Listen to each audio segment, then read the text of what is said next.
Bab 1806. Ada juga orang yang merasa semakin gelisah dan tanpa sadar langsung berteriak dengan keras. Namun, Zaki dengan cepat menusuk pedangnya ke dada orang itu. Orang itu melihatnya dengan tidak percaya, pupil mata Zaki sedang mengecil dan penuh dengan kebencian yang membara. Kamu bersekongkol dengan Saka, kan? Kalau enggak, kenapa kamu harus menghalangiku untuk balas dendam? Mati saja kalian semua, ujar Zagi. Setelah terdengar suara raungannya, dia membelah lawannya menjadi dua bagian dengan pedangnya. Zaki, kamu gila. Orang-orang berteriak marah. Siapa yang berani bilang aku gila? Cari mati, ujar Zaki. Zaki seolah-olah merasa bahwa seluruh dunia ini tidak ada yang mengerti dirinya. Kepalanya berdenyut dan urat birunya menonjol, lalu dia berteriak marah, semuanya ikuti aku untuk membunuhnya. Siapa yang mundur, aku akan membunuhnya. Kamu. Mata semua orang memerah dan pikiran mereka dirasuki oleh kemarahan. Mereka memegang pedang dan berhadapan dengan Zaki. Namun, seseorang tiba-tiba tersadarkan dan berkata dengan gemetar, enggak. Situasi ini salah. Kenapa kalian seperti ini? Apa kamu melihatku sekilas tadi? Ujar Zaki sambil menatap orang itu dengan mata yang merah. Aku enggak. Jawabnya. Kenapa kamu melihatku? Kenapa? Matilah, kata Zaki. Zaki dengan ekspresi gila tiba-tiba menyerang dengan pedangnya dan membelah orang itu menjadi dua bagian.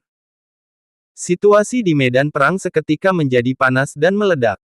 Keluarga Syahrir dan yang lainnya langsung terbakar emosinya dan saling menyerang.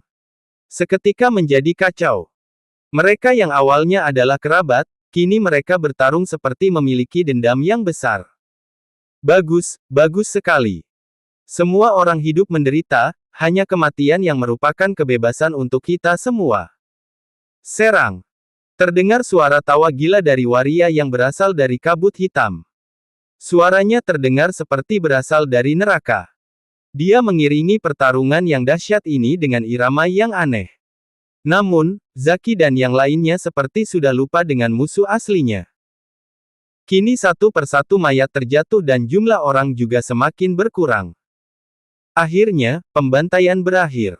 Hanya Zagi yang berdiri dengan susah payah dan tubuhnya penuh dengan luka. Napasnya terengah-engah dan perlahan-lahan pandangannya yang penuh dengan darah mulai memudar. Kebencian di wajahnya menghilang dan digantikan oleh kebingungan yang mendalam. Apa yang telah aku lakukan? Ujar Zaki sambil terpaku melihat kedua tangannya yang berlumuran darah. Tiba-tiba dia terkejut dan berkata dengan panik, kenapa aku bunuh orang? Tiba-tiba Zaki menatap ke arah kabut hitam dengan wajah yang ketakutan. Lalu dia berkata dengan suara yang serak dan takut, kamu yang menghasutku. Waria itu tertawa dan berkata, bukankah kamu yang membunuh mereka semua? Apa hubungannya denganku? Kamu menipuku, ujar Zaki. Tangannya gemetar, suaranya serak dan wajahnya berkerut. Saat ini, dirinya penuh dengan keputusasaan. Dirinya dengan mudah terhasut oleh lawannya dan membunuh semua orang itu. Kekuatannya benar-benar sebanding dengan Adair.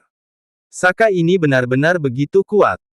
Kamu nggak boleh nyerah, masih ada dua orang yang belum dibunuh.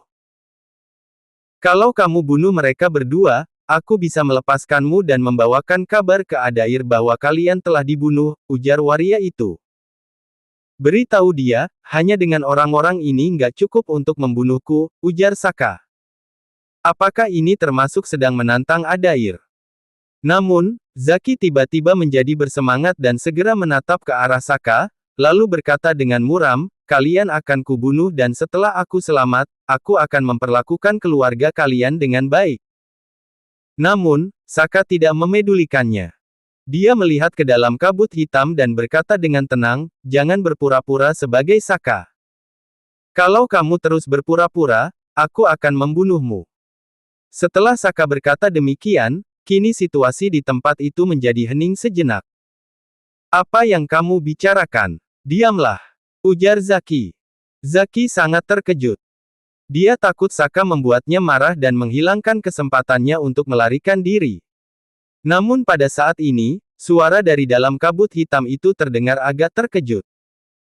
Lalu dia berkata dengan sedikit tertarik, "Oh, apa kamu meragukan identitasku? Orang-orang membenci Saka. Coba katakan padaku, kenapa aku harus berpura-pura menjadi orang sepertinya?"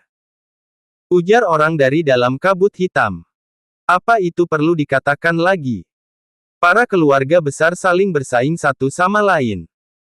Kalau kamu berpura-pura menjadi Saka dan memulai pembantaian besar-besaran, Adair harus mengerahkan kekuatannya untuk menghadapi orang ini, kata Saka sambil mencibir.